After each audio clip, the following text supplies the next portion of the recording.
ल साथीभाइ हो अब यहाँ दार्जिलिङ आएको थिएँ। दार्जिलिङमा यो ठाउँ चाहिँ मलाई एकदम इच्छा थियो जानु लागि। सेन्ट्रल होटल दार्जिलिङ मल रोड। कस्तो दामी छ यहाँ, कस्तो दामी भ्युजहरू छ यो होटलमा।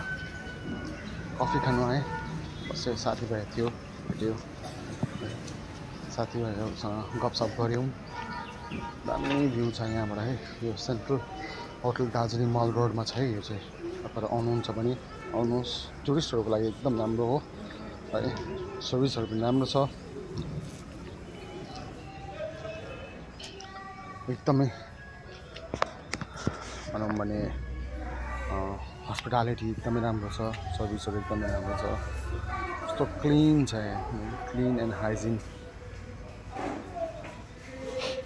मलाई त मन पर्यो, तपाईँहरूको लागि कस्तो हुन्छ होला, तर मलाई चाहिँ मन पर्यो, एकदमै राम्रो। यहाँ एक्सप्लोर गर्नु मन लागिरहेको थियो पहिलादेखि नै, जाने इच्छा थियो र म आइपुगेँ है।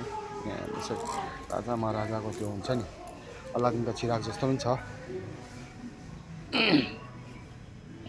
यो फर्स्ट फ्लोर जाने बाटो छ, कस्तो दामी छ हेर्नुहोस् है, कस्तो राम्रो छ। यहाँ चाहिँ आफ्नो घरको परिवार साथै सबै साथीहरू इष्टमित्रहरू आउन पनि सकिन्छ। सेन्ट्रल होटल दार्जिलिङ मल रोड है यो चाहिँ। ल साथीभाइ हो, सेन्ट्रल होटल दार्जिलिङ मल रोड आउनु सक्नुहुन्छ तपाईँहरू। मलाई त मन पर्यो, सबैलाई मन पर्यो किन भएन। यहाँहरू छ, साथीभाइहरू छ, एकदम शान्त जग्गा, एकदमै शान्त जग्गा। यो चाहिँ अर्को Siliguri urban village resort. Siliguri urban village resort हो यो चाहिँ। यो पनि एक्सप्लोर गरेँ, राम्रो शान्ति, एकदम स्विमिङ पुलहरू छ है।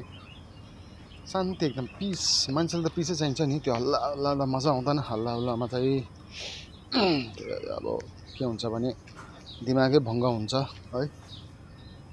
यो चाहिँ सालबारीदेखि भित्र पस्नुपर्छ है साथीभाइ हो, एकदमै दामी छ। सिलिगुडी अर्बन भिलेज रिसोर्ट एकदम दामी। भ्युजहरू हेर्नुहोस् क्या राम्रो छ है। यहाँ पनि एकदमै भनौँ भने यहाँको हस्पिटालिटी पनि राम्रो छ। बाहिर हेर्नुहोस्, भिलेज भनेपछि अब त्यो गाउँठाउँको देखिन्छ है। राम्रो छ, दामी छ, हेर्नुहोस् है।